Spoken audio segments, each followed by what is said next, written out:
The first duty of government is to protect our rights. It's our job to maintain the proper role of government in what we were tasked to do. Obviously, we over budgeted last year. I hate to say that I was right, but I was right. And I think that that's what we need to look at more, is trying to get back to what we used to be, where our churches and our families took care of each other instead of relying on the state. And we have no way to maintain control over the spending of this program, and it will be a disaster for this state long term. But we have a whole gamut of kids whose parents would like to do something for them and they cannot. I take our constitutional rights, the constitutional rights of my constituents, very seriously.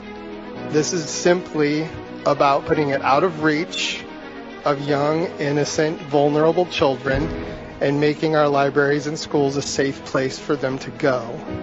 And I am increasingly frustrated that we cannot stop ourselves from drinking at the public trough.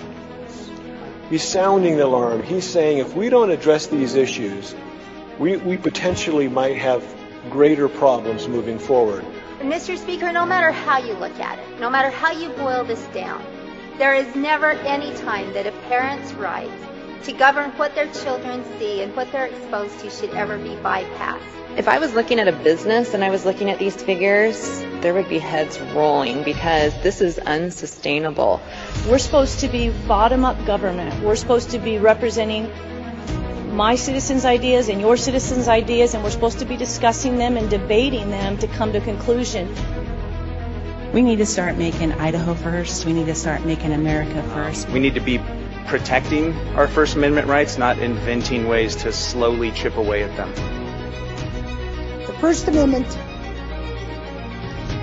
and our freedom of religion, freedom of speech are our first liberties. They are so important. We don't have the rest without them. Return same as amended without recommendation. You heard the motion. All those in favor say aye. Any opposed say no. Ayes have it. Motion passes. Committee will now have under consideration amendments to Senate Bill 1071. If there's no objections, amendment of the bill will be considered read. Moved by Senator Hart. Good morning, everybody. Idaho Signal's on the air. My name is Matt Edwards. We have the Senate and I believe the House are in their amending orders. So the general orders in the House, the 14th order in the Senate, this is where they have sent bills to get amended. The House and the Senate will dissolve into what they call a committee of the whole. So it's one giant committee where they will propose amendments to bills. So there's some bills out there getting amended. The one in the Senate, 1071, is on transportation. And this is a bill that Senator Phil Hart has brought that would allow you to be able to donate a portion of your or to donate when you renew your driver's license or something, that you can check a box and say, hey, I want to send $2 off to a fund to help Vision Health. If you so choose. So a way to donate some money, I guess. Anyway, that's great. So we'll keep an eye on that. If there's anything to report, big news from there, of course, we will. But we want to start off this morning, folks. Holy cow. I'm excited. I'm excited because I feel like, the energy you see at the federal level with Doge and the uncovering of all of this money being wasted and being sent for all these various different things all over the world and within our own country is really exciting to watch. That not just to have one or two senators like kind of point out and complain all the time about how things are being wasteful, but you actually have the President of the United States having a press conference saying, why are we sending Social Security checks to 150-year-old people who most likely are obviously dead? And of course, Elon Musk in charge of that. So there's been a call, what's happening at the state level? Like, what's the Doge thing happening at the state level? Brian Allman published an article on that very thing this week. So I encourage you to go over there and check that out. But there is some investigations happening. There is people taking note, and I think today was a culmination of something we highlighted a few days ago. So let's gear this up. If you recall, in JFAC on Tuesday, there was some money that was discovered being moved from from different departments in big chunks being moved to the executive office, to the governor's office, and there was no record of it. There was no identifying marks as to why this happened, and nobody told the legislature about it. Nobody told JFAC or any legislators about it. So they were kind of in the dark as to why these things were happening. But here's, just to refresh your memory, here's what happened on Tuesday when this issue was raised. Question 1. Payments from agencies to the office, and payroll accounts are being indicated. On insurance, $50,000. Can you tell me what staffers were reimbursed and what exactly was done? Mr. LaHosa.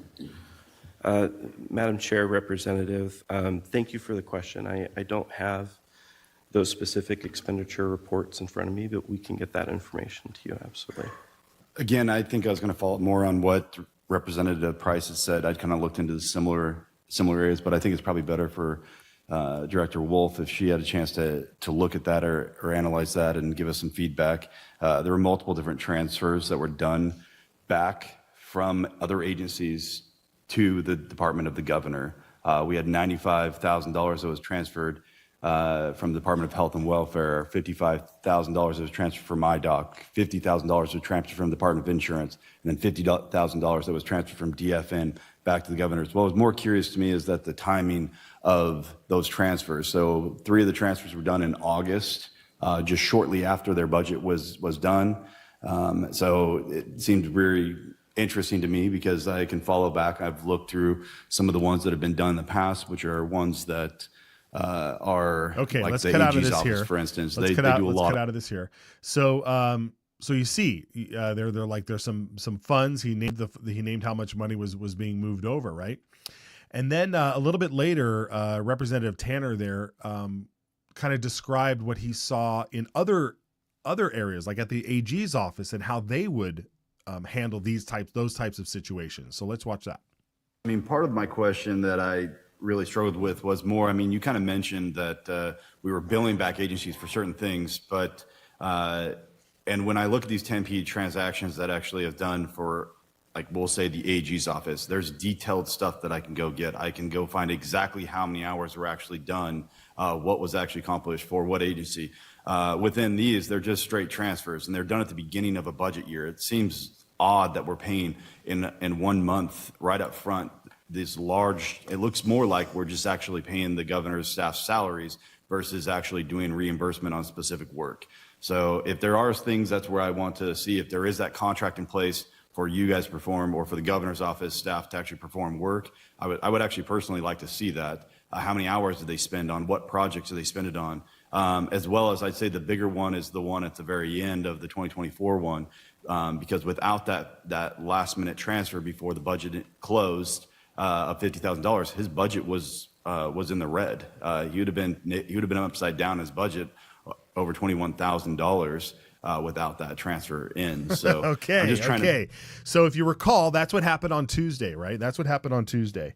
And now this morning in the House Ways and Means Committee, Representative Heather Scott showed up with an RS, with a brand new piece of legislation that she wanted to get printed.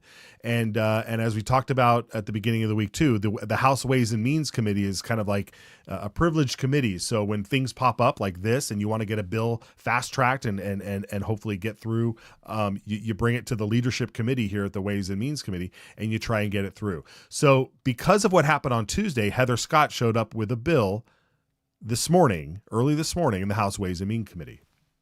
And today before you is RS 32167. And what this legislation will do is it will correct a big issue that we've uncovered this week in JFAC. We do not want shuffling around of money to cover up overspending in a budget. So what this bill will do is to close a loophole. So budgets will stay within budgets and not be covered up. So with that, I'd ask for introduction. Thank you. Okay, very good. So she's ready to say, hey, this came up, and we want to make it clear that this is not acceptable, right? Like this shouldn't be happening. Okay, awesome, great. Let's make sure that this isn't happening. She then was questioned by Representative Steve Birch as to why did this happen in the first. Did you ever find out why these transfers were made? And whether or not the governor knows what you're doing here. So let's watch that exchange. There's transfers before the budget comes through. So there were three transfers in August.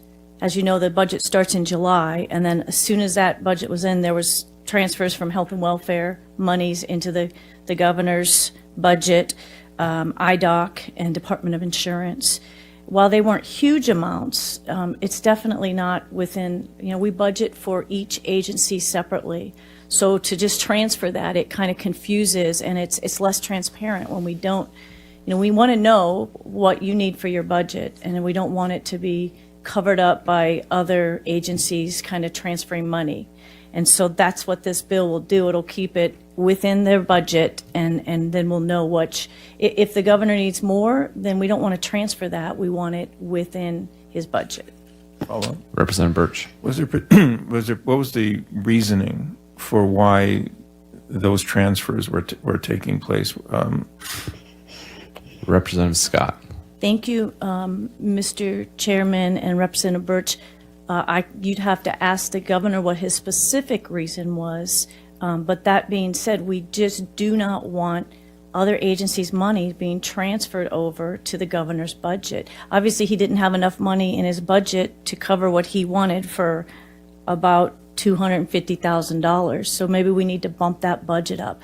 We just want transparency for what we're spending and how we're spending it. When you do transfers like that, it's hard to track, and it's hard for JFAC to track. So we want to just keep it clean, and we want transparency in these budgets. One last question. Go ahead, Representative. Thanks, Chairman. Was the governor's office consulted on this bill? Representative Scott. Thank you, Mr. Chairman and Representative Birch. He's well aware, I think, of what's going on here. Well, my question was he consulted specifically on this piece of legislation? Representative Scott. Thank you, Mr. Chairman. Representative Birch, I did not talk to him specifically. No. Thank you. Okay. Ooh, what's going on, right? He's well aware. Governor's well aware of what's going on here. But Representative Birch is like, but did you talk to the governor? And I get it. Yeah, you want to go let everybody know what's going on, but that's exactly what the governor's office should have done, don't you think? $250,000 in different lump sums, and no one thinks to tell the legislature about it. This is the whole problem, folks. You approve a budget, right? You send that budget to the department. You approve a budget over here, send it to that department. They vote on it. This is law. That's where the money is supposed to be sent. And that's where the money is supposed to be spent. That's what they debate. And then all of a sudden they get their budget for the year and they send over 50 grand here one day, 90 grand another day, right over to the governor's office. For what? And there's no transparency. There's no reporting of it. There's no telling the legislature, oh, by the way, we overspent, or we had this expense and we didn't know. So what do? You just call up another department and say, send us 50 grand? That's not how it works, folks. That's not how it works. This is unbelievable. Unbelievable. I'd be my head be blown out of the water if I was standing in that committee right now. That's incredible. I have no idea what that phrase meant. My head be blowing out of the water, but that's how upset that people should be right now. So I commend these folks for being level-headed. Okay.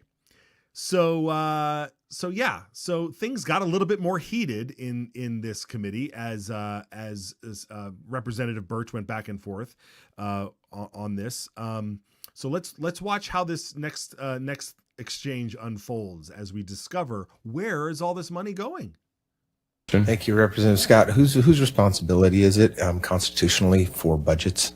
Representative Scott.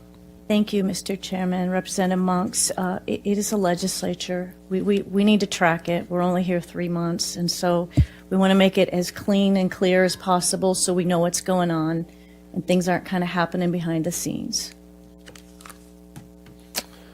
All right. We have a motion already. Can I speak to the motion? I will not be supporting the motion. I'll explain it that while the legislature may have that responsibility, I also think we have a responsibility to be courteous to the other branches of government, especially if we're going to write legislation that affects them. I don't see any problem with consulting with any other branch of government to find out we want to change this about how you do things. Why not talk to them? I just think that we should be a little more cooperative as opposed to combative, which I could see this being viewed as a hostile piece of legislation. So I will not be supporting the motion. Okay, thank you. Any further discussion? Pause. We're pausing it right here. Okay, we're pausing it right here.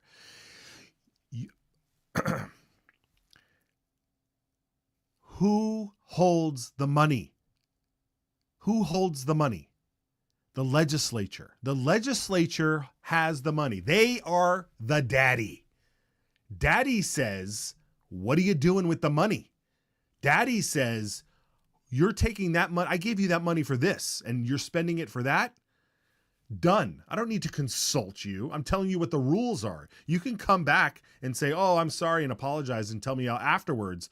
But we're going to stop this right here and right now. It ends right now. The legislature holds the purse. The legislature's in charge of the money. Okay?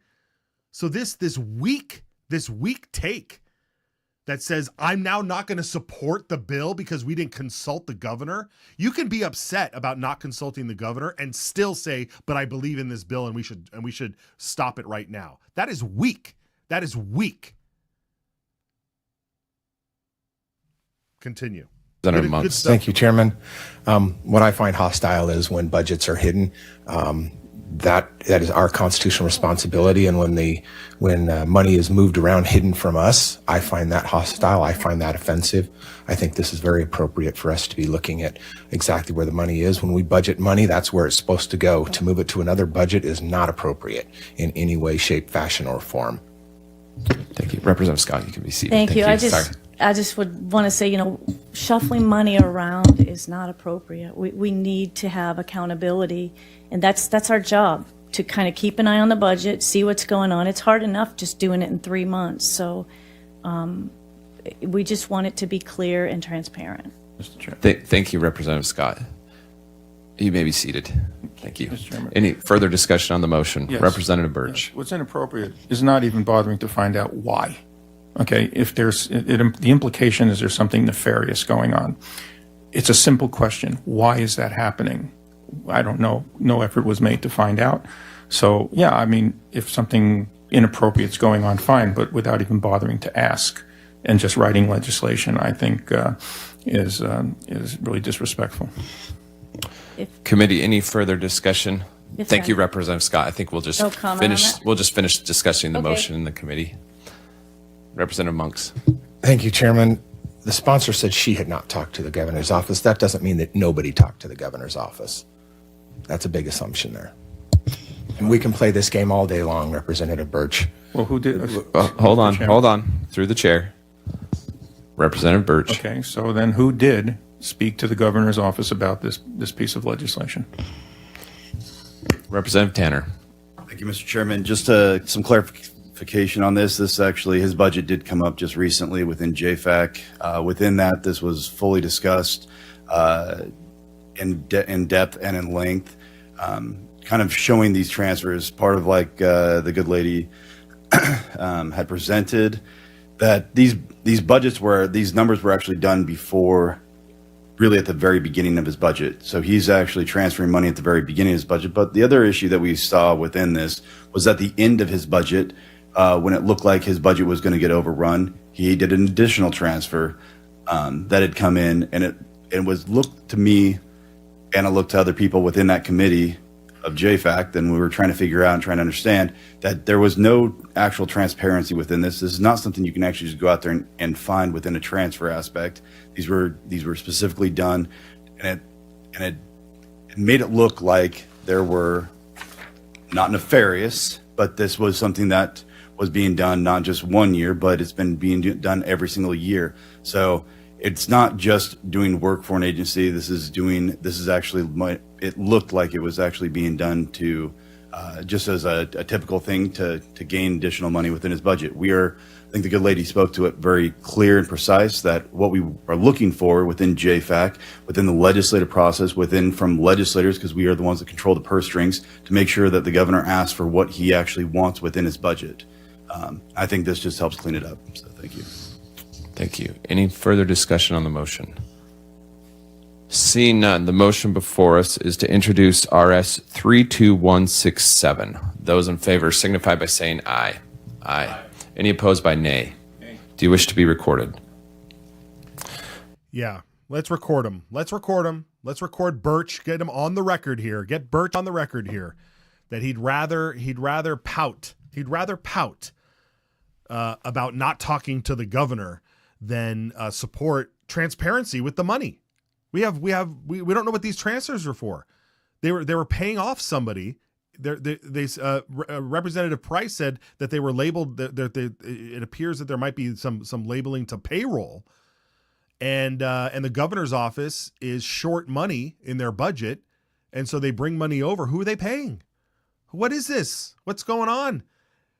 And this is a Republican governor, and the Democrat Birch is like, whoa, what are you doing? Like, I don't know. I thought this is kind of like, imagine if this was happening at the national level, right? If there was mysterious money being sent from one division to Trump's executive office, and I mean, the Democrats would be all over it. Maxine Waters would be pounding on the door going, "Who let me in? Let me in. Who are you?" You guys see that clip? Oh my goodness. This is what's going on, folks, man. This is not okay. This is not okay. So at least they're dealing with it legislatively. But we need to get some answers. So we need to get some answers. And we're going to find out. We're going to try and find out what those answers are. We're going to try and find out. Okay, folks. I believe that was the end of that exchange. Yeah, the bill got printed, so we can all read it now and find out what the objections are to finding out, like, just saying, what are you doing with this money? What are you doing with this money? Yeah, this is thank you, Cindy there. This is exactly why audits should be made. Yeah, I mean, this is what's going on. And this is what JFAC does. Representative Tanner in one of the various clips there had talked about how, I mean, over the summer, right? When the budgets are printed, Representative Scott had another bill this morning that she got printed where they wanted to have the governor's budget earlier. So that they could go over it. They get all the other budgets on time. They get all the other budgets that they can review at a certain point in time, but the governor's is held up much later, so they want it earlier as well with all the other ones. Anyway, that aside, Representative Tanner just talked about how he's like he prints out all the budgets. He goes line by line by line. Like, the guy is like, I mean, just to talk to him, the guy walks into these departments, like Department of Health, the Department of Transportation, and everybody like sits up like, oh no, what is Josh Tanner doing here? What's a legislator doing here? Well, a legislator's there to look at your money, figure out what you're doing with all the money. You say you're hiring 15 employees, you need 15 employees in this department, and then Representative Tanner walks in and there's only 5 people working. Well, where's the other 10? Right? Oh, we couldn't hire them. Well, what do you need the money for? Anyway, this is the whole point, folks. This is the whole deal. So all this money, right? And then we're trying to like talk about taxes here and taxes there, and meanwhile, you got $250,000, unaccounted for. All right, I'm going off on a tangent here. Let's take a break. We'll come back. There's some other stuff that happened this morning in the House Education Committee, and we will get to that. And also, we'll check in on the House and Senate and see where they're at. We'll be right back.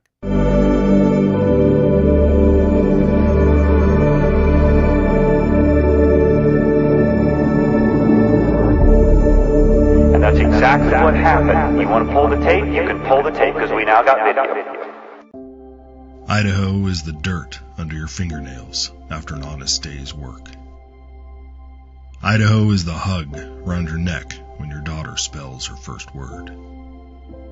Idaho is the written word of the law, steadfast and impartial, guarding liberty for all. Idaho is the family rifle passed down, a legacy of protection and the right to stand firm. Idaho is the echo of your own voice, unshaken and free, standing tall among a world silenced. Idaho is the home that's built to weather storms, not empty wallets. Idaho is the quiet trust between a patient and healer, unbroken and sacred. Idaho is the hymn carried by the Spirit, gathering neighbors together in faith and purpose. Idaho is the laughter around a campfire, a family's bond growing stronger with every word.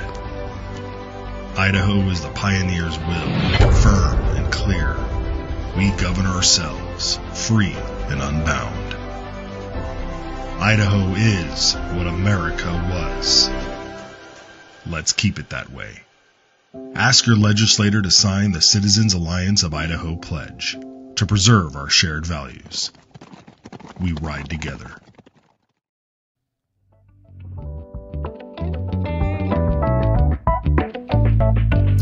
Well, hey folks, on Saturday, this coming Saturday, I'm going to be in Aben, Idaho, out there near Idaho Falls, the Patriot Roundtable event. It's a monthly event that we meet up there.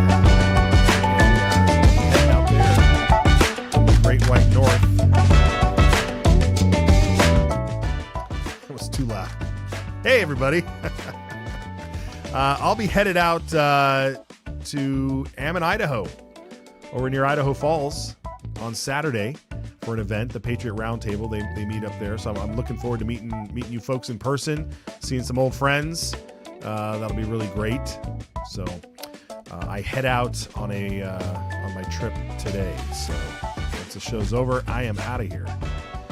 All right, folks, on the floor of the House right now, they are debating one of these bills. It looks like they're out of the 14th order in the Senate. So if they head over to do the mask bill today, we'll be certain to check out the debate over there. So we'll keep a close eye on that. But this morning, folks, you know, it's so interesting, the sort of like culture war stuff that's going on, you know, when it comes to our children. It's interesting, you know, because a lot of times people say like, oh, you can't legislate morality, you know, and you know I push back on that a little bit because we do have laws against murder, we do have laws against like indecent exposure in public. We have a bill. There's a bill on that too, and a whole shebang of clips that we were going to go through yesterday, but we got caught up. But when it comes to our children, you'd really think that sort of line of defense where you can't legislate morality, you'd think like, well, okay, well, we're talking about children here, right? We're talking about children. And so this morning in the House Education Committee, Representative Dale Hawkins presented a bill that would essentially make sure that parents are aware of what's going on in our schools, because there's a lot of complaints going on about what is being taught in schools, or what is being discussed, what is being used as curriculum, what certain teachers sneak in order to satisfy their own agendas. And so, like we've said earlier, if daddy's got the money and daddy's paying for it, then daddy makes the rules, right? So let's listen to this presentation here from Representative Hawkins. This is actually in addition to some stuff I think we've already done in the past, with some additions to it. It's learning materials transparencies. It's, I guess, pretty simple in my view here. In the first portion here, that would be that schools must publish all learning materials, including textbooks, course syllabus, and supplemental materials on the district website by October of each year. This ensures that parents have full visibility into what their children are being taught, promoting transparency and accountability in education. It empowers parents to review and understand the curriculum, fostering better communication between schools and their families. Transparency in educational material helps maintain trust between parents and educators while ensuring that the instructional content aligns with the community. Yeah, there you go. Easy peasy. I mean, we want to see what the curriculum is. It's been pointed out repeatedly over the years as we went through the pandemic about how, schooling at home, Zoom classes for students, and parents finally seeing what was being taught. It was like, wait, what are you guys talking about? What is being taught here, or what's not being taught? And so this is all, obviously, you're out there, you understand the ramifications of all this. So this was the bill that came up. And immediately when something like this comes up, you're going to have the left go bananas. Representative Church, the Democrat out of Boise, she is also a teacher of some sort. And so she had some questions regarding this with Hawkins. Let's watch this. To the last bill on why individuals would not want to be administrators or superintendents, the amount of code and rules that come out of this body are pretty significant. My question is for, I guess it's section 5. A public school shall be required to adopt procedures and policies that prohibit classroom instruction by public school personnel on sexual orientation or gender identity from kindergarten through grade 3 or in a manner that is not age appropriate or developmentally appropriate for students and according with state standards. Can you tell me what does classroom instruction on gender identity, what does that mean? Representative Hawkins. Thank you, Mr. Chairman. Representative Church, as everybody in this room knows, the state stand against a lot of the stuff that we're seeing in diversity, equity, and inclusion in our university systems and other places. We have found that in some areas, and I'm not even saying we have it here in Idaho, it's being started in elementary schools now. And this is to point out that we don't want those, that instruction comes from parents. I mean, that's the bottom line. Okay, follow up. Yeah, thank you, Mr. Chairman and Representative Hawkins. To my question though, like what is gender identity teaching? What does that mean? When we talk about Title IX, that's gender identity. Like what does it mean not to teach gender identity in this bill? Representative Hawkins. Thank you, Mr. Chairman. Representative Church.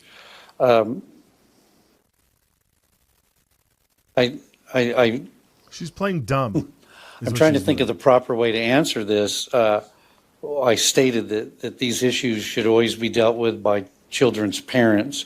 We know that there's been a movement in different states, and I'm not saying it's in Idaho elementary schools, but there's been an encouragement to, I don't even want to use the term misgender, because I've been accused of that by saying the wrong word to somebody who I assumed was one thing and it wasn't. I think these parameters are really clear. I'm not sure that, I don't follow your questioning. I think you know the answer. So I don't know why you're asking me. I don't think that this is some vague thing that we're dealing with here. The desire here is that a second grade teacher shouldn't be diving into this arena at all. Okay, an additional follow-up, Representative Church? Yeah, thank you, Mr. Chairman, for a motion and a comment. Motion's in order. Yeah, I move that we hold RS 32404 in committee. And my comment is that the sponsor has admitted that, one, this may not be happening in Idaho and so not necessary. And two, it is very difficult for a public school teacher or administrator to uphold rules when the definitions are not clear. to talk about gender identity, it's a very broad thing. And if a second grader asks, why is there a girls basketball team and a boys basketball team, that could very clearly fall under personnel talking about gender identity from kindergarten through third grade. Weak. So I'm just concerned that's that enough. one, it's what I mean, honestly, like the lack of common sense in these people, like they'll find any ounce, any thread that they can pull in order to keep this indoctrinating language, this ideology, this cult-like behavior from being stopped in our schools. It's all they do. It's all they do. They try and find every little detail. You know exactly what we're talking about here. You know exactly what Hawkins is trying to do here. And you don't like it.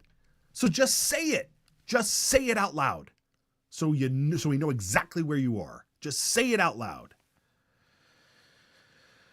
Then you got another Republican, Representative Mark Sauter from District 1 up north, getting fancy here, getting clever with how they can. Let's watch this. This RS, I think throughout mentions that uses the public word for public schools and charter schools. Given that House Bill 93 was passed yesterday in the Senate, would it be your interest, or what are your thoughts on including private schools in this and all education with this? Thank you. Representative Hawkins, I would just say, that's not part of your bill. So whether you choose to answer that or not is up to you, in my opinion. Yeah, thank you, Mr. Chairman. Representative Sauter. I think it's outside of the scope of what we're talking about. I'd be glad to talk to the sponsors of that bill and ask what their opinion is. I think we're getting a little into the weeds on an RS hearing, just my point of view. So, look, I've said it. We've said it here. We saw Senator Brandon Shippey yesterday during that debate on House Bill 93, the school choice tax credit bill. That he says what government funds, government rules, or something to that effect. I know I'm paraphrasing here, but I mean that is the whole reason why HJR1 should have passed yesterday in the House, and now you understand why it failed. Because those who are in control of the money for public schools get to make the rules. And so if you're going to send money to private schools and say, but you don't have to follow the public school rules, those people don't like that because they want to be able to control everything. So I understand the philosophy, right? You understand the philosophy because I agree with the philosophy, right? To an extent. Government's funding something, so they get to set up the rules so that it's efficient, it's transparent, there's not waste, right? And you're getting good results, okay? But then there's those who have an agenda that just want to use your money to further their agenda, right? So there's a lot of moving parts in all of this. But that's why HJR1 was so vital yesterday. And the fact that it failed yesterday is a disgrace. It is a slap in the face to the homeschooling community. It's a slap in the face to just parents in general who are raising their kids and want them to succeed. This whole notion that parents are going to neglect their children. We're just going to allow bad parents to run rampant. Are you kidding me? That is not our way. Parents care for their children. Are you kidding me? Sure. Are there like meth heads who have babies and neglect their children? Of course. But there's other ways of dealing with that. You don't punish the rest of society for that. It's ridiculous. It's ridiculous. Okay. There was another exchange with Representative Church and Hawkins here, but I'm tired of listening to it. But I like Representative Mathis. Johnny Mathis. That was a singer. Chris Mathias is the Democrat out of Boise, the North End there, District 19. And he had this final, he was fed up in his own way. Let's listen to this. Oh, do we not have it?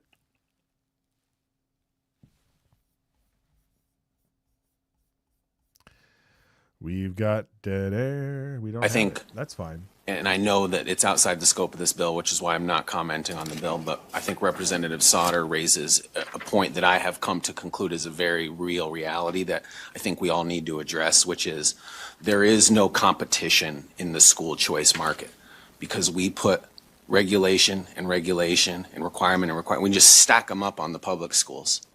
So to suggest that they're able to compete with private schools is just nonsense. Oh, with all these regulations, hey, you got it. You got it right. But here's the other thing though. When you put in regulations that kind of match the community that is trying to get the values of the community in, then you do create competition. But when your agenda is just like woke, pride flags everywhere. The pride flag is still flying in Salmon High School, still flying out there. That bill, the H-96 bill that passed was about flags flying on government buildings. And the bill, I forget the number, but Representative Ted Hill's flag bill in the schools, I forget the number because it's changed a couple times. But that bill is still making its way through. And until then, I guess that flag in Salmon High School is going to continue to fly, right? Right? Because local control down there says it's okay. And I guess the community down in Salmon, I guess you're fine with it. That flag's still flying. I guess you're okay with it. If you're not lighting up are you guys lighting up the phones? Are you guys lighting up the phones out at your legislators' offices? Are you lighting up the phones at the school board? I don't know. Maybe you don't care. That's fine. I don't know. Make some noise. Call. If you're in Salmon, leave me a voicemail. Put up the voicemail thing. Do we have it? You'll find it. It's scrolling on the bottom. But here it is. If you're in Salmon, Idaho, and you're sick of seeing that pride flag in Salmon High School, leave me a message. Tell me what you're doing about it. 208-402-4915. Come on, folks.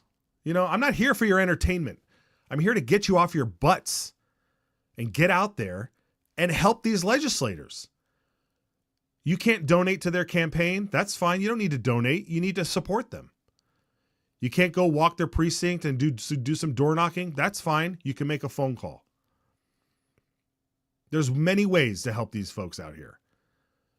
And look, if you're fine with the way things are, then that's fine. I don't even know. You're probably not watching this program.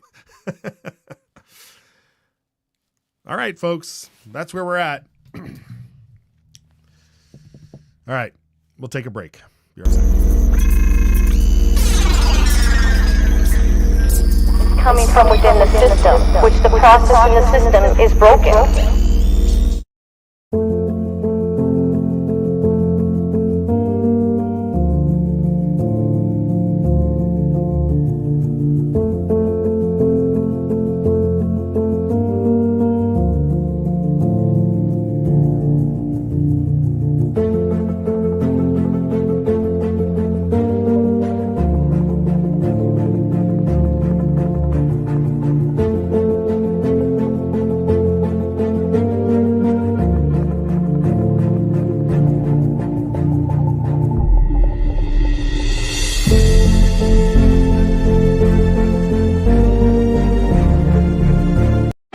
Idaho lawmakers swear an oath to support the Idaho and U.S. constitutions.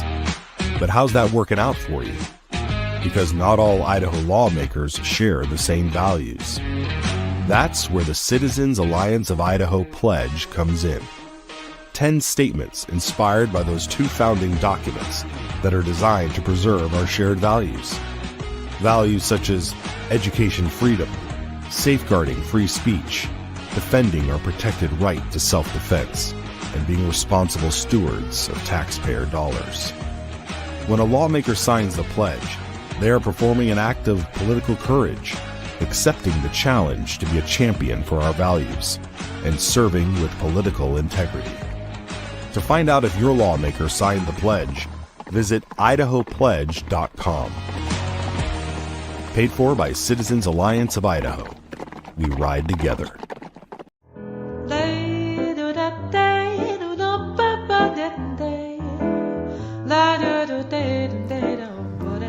do it live. We'll do it live, guys. We'll do it live.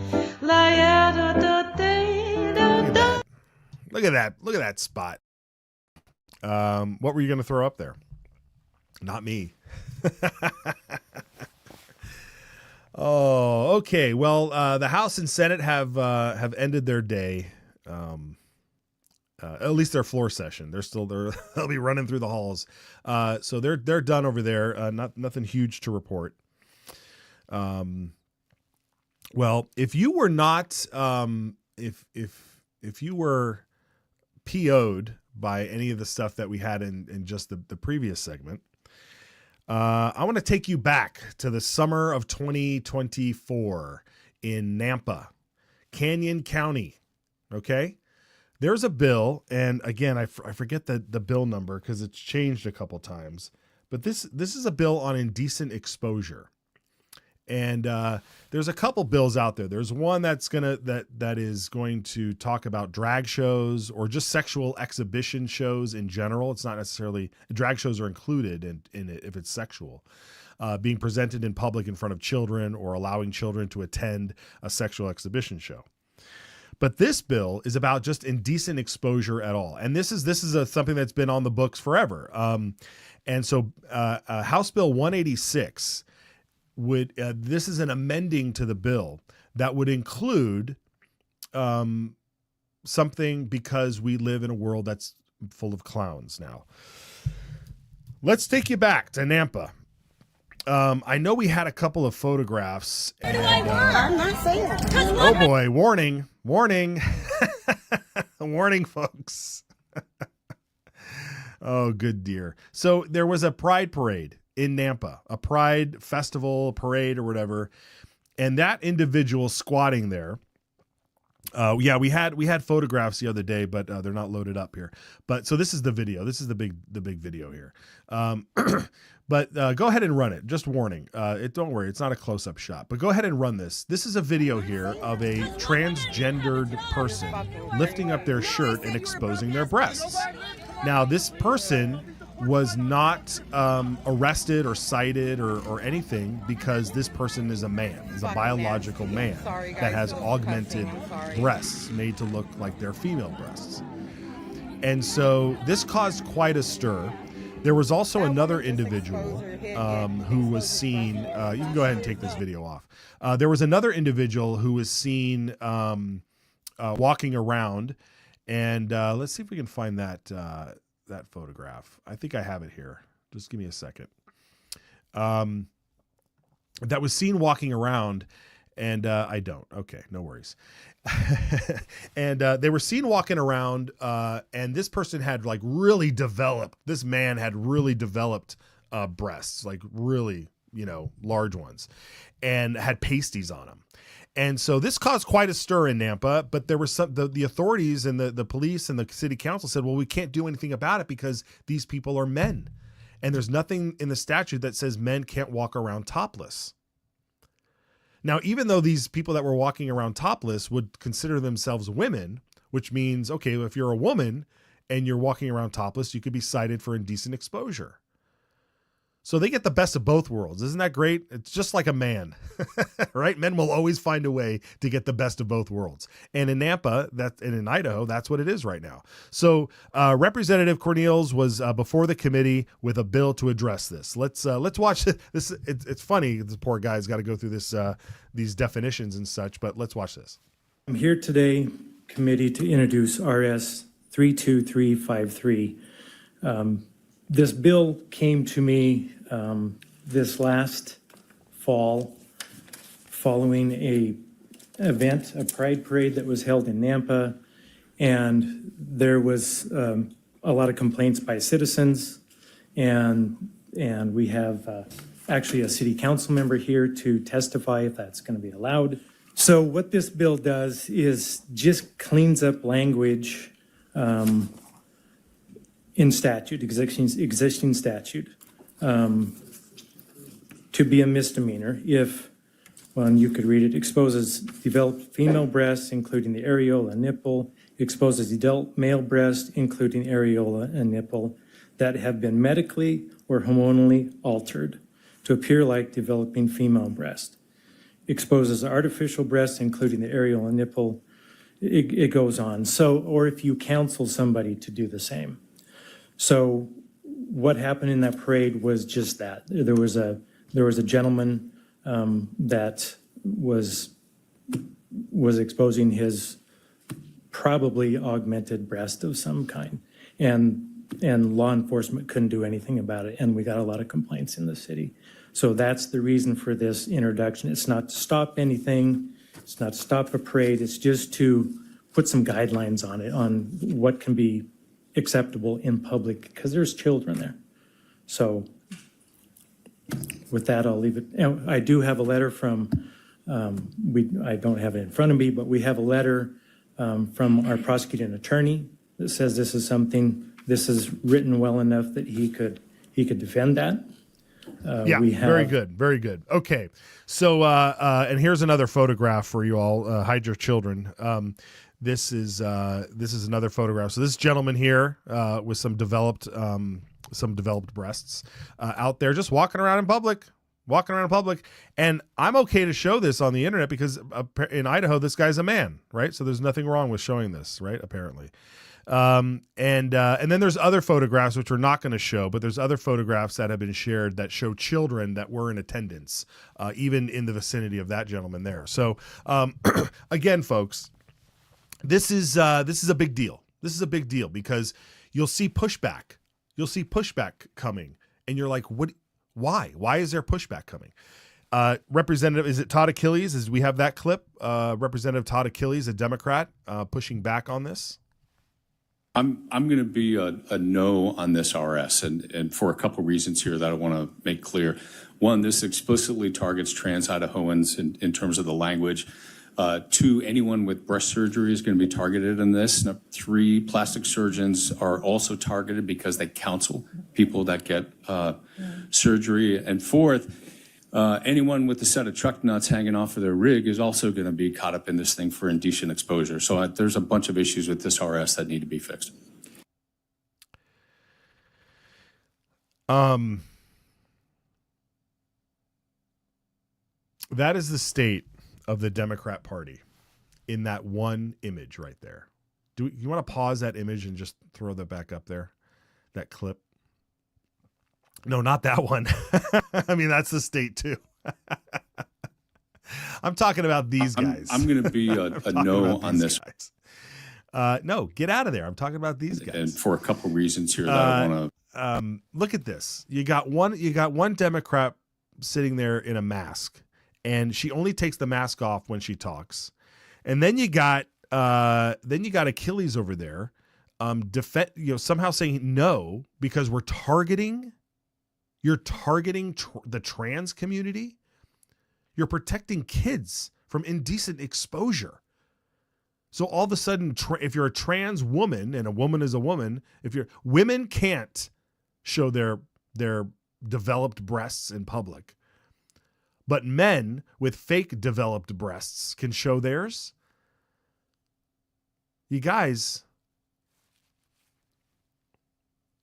I don't understand what's going on. And the whole thing about the truck nuts thing was fascinating too, because at these parks they'll hand out like lollipop, genitalia, and because there's kids around, I mean, I don't necessarily. You wouldn't find me with truck nuts on my truck, but that's another story, I guess. But again, I don't understand. I don't understand the pushback. We're protecting children here, folks. We're protecting children here. The city councilwoman from Nampa, she was on a podcast, and we'll listen to it for a little bit. I think we have it. We had it queued up yesterday. I had it queued up, and I lost it. It's all my fault, folks. Everything that's going on right now, this is all my fault because we were ready to go yesterday, and then I didn't have anything ready for today. So we're doing it live. All right, let's watch a little bit of the city councilwoman from Nampa who reacts to the festival. Go ahead. Well, they both had their shirts off. One had pasties covering their nipples, and the other one did not. They were topless. And that's confusing and it's weird, and I understand the concern with the citizens. However, Idaho statute specifies in that code men and women. They do not specify anybody that's trans. And the issue that we have with that now is you can go to the park with your family. You guys can go to Eagle Island or anywhere, and you can take your shirt off and hang out and swim, and it's no big deal. Sure. I can't do the same thing because I'm a woman. I can walk around in a bikini top, and I can walk around without a shirt on and have my nipples covered, right, with pasties, a non-sheer pasty, and that is legal in Idaho.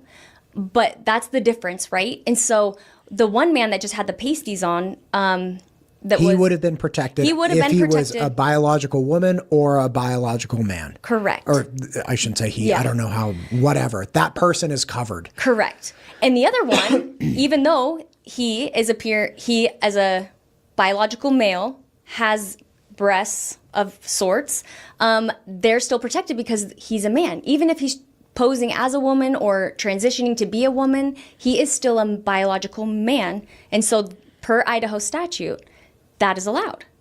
And so now we're in this really gray territory, right? And again, I don't agree with this. I think we've got to change the codes. And so we've been talking to legislators about this, saying this is the issue. And Idaho statute will always trump city codes, always. So we could write a city code, and our codes don't have it, and this has been a great opportunity for us to actually read them and see what's in them. And we do know that we've got to make some changes on our end as well. But it wouldn't even matter if they were 100% as strict as we could go. Idaho statute will trump it every time. Okay. Now here's the thing. Mm-hmm. Are people objecting to the Pride Parade based on these two individuals? Yes. Okay. Here's the rub, as far as I understand it, and please clarify or help me understand. If people look at those two individuals and say, see, this is evidence of lewd or indecent exposure at this Pride Festival, we have to accept that those two individuals that are biological men are actually women. We have to say they should be considered women under the law, because only if they're considered women under the law. Okay, that's enough. That's enough. That's from the Ranch podcast. Oh boy, folks, we don't even know how to talk anymore. Do you understand what's going on? Like the brainwashing that's happening in real time. We can't even form a sentence because we have to like differentiate between biological male, thinking that they're female, and I mean, heck, that person may be asexual or pansexual. I mean, why? Like, we need a flood. I'm sorry. We need the great flood. I don't know how to get out of this. Only God will get us out of this, folks. That's how we end today's show.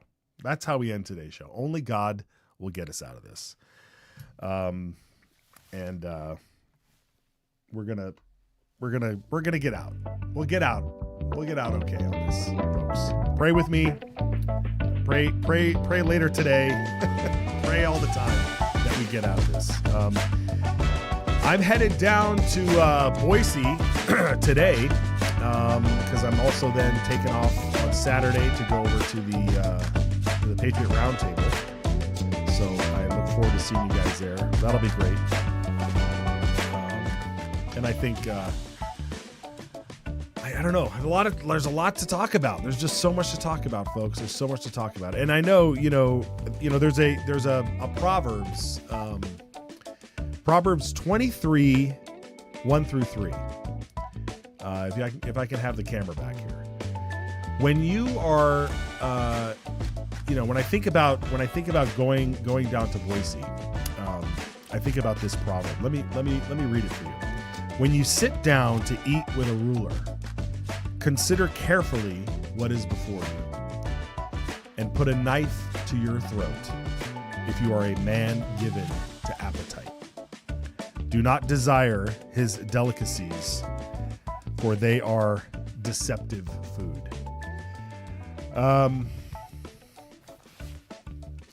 Yeah, it's a lot. It gives you a lot to think about when you're sitting down with rulers, with leaders, with people in positions of power.